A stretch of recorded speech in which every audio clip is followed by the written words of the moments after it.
वर्ग के लोग आज सरकारी नौकरियों में आपका अनुपात 30-4% से ज्यादा नहीं है।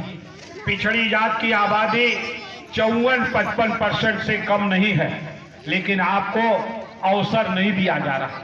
जो मंडल आयोग के आधार पर आपको रिजर्वेशन का अधिकार मिला, उसको भी पूरा करने का काम नहीं किया जा रहा। इसलिए साथियों, आपको झुंझुना दिया जाता है मुफ्त राशन का। 5 किलो राशन, अगर 5 किलो एक व्यक्ति के परिवार में 5 लोग हैं तो 25 किलो, और 25 किलो का अगर दाम जोड़ लें 20 रुपए के हिसाब से तो 500 रुपए। अगर 500 रुपया मिल रहा महीने में, तो अकेले गैस कनेक्शन में 800 रुपए से ज्यादा आपसे अतिरिक्त वसूलने का काम किया जा रहा है। दूसरी तरफ बिजली का दाम 2.5 गुना से ज्यादा बढ़ा है।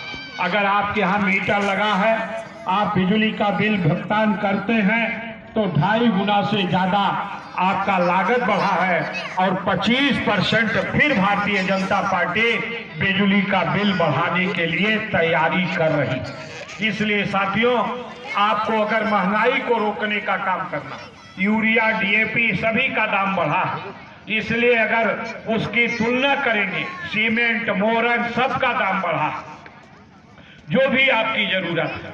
लेकिन हम सब लोग महंगाई 10 गुना ज्यादा पैसा दे देते हैं जेब से, लेकिन मुफ्त में 500 के राशन के लिए तारीफ करने लगते हैं। इसलिए इन बातों को हमें समझना होगा, और समझकर अपने बेटों के रोजगार के लिए हमें संघर्ष करने का काम करना है। साथियों, आप सब लोगों ने दूसरी बार इस क्षेत्र से मुझे विधानसभा में पहुंचाने का काम किया है। इसके लिए मैं आप सभी लोगों का हृदय से अभिनंदन करता हूं, नतमस्तक हूं।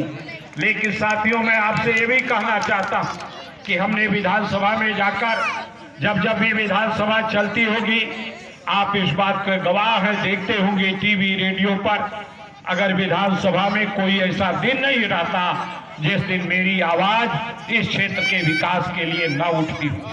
हमने हमेशा किसानों के, मजदूरों के लिए, श्रमिकों के लिए, अनुसूचित जात, पिछड़ी जात के लोगों के साथ जो अत्याचार हो रहा है, महिलाओं के साथ जो अत्याचार हो रहा है, उसकी लड़ाई लड़ने के लिए हमेशा मैं तैयार रहता हूं। इसलिए आप सब लोगों से निवेदन करना चाहता हूं कि निश्चित रूप से जब मैं पहली बार चुनाव लड़ रहा था तो बहुत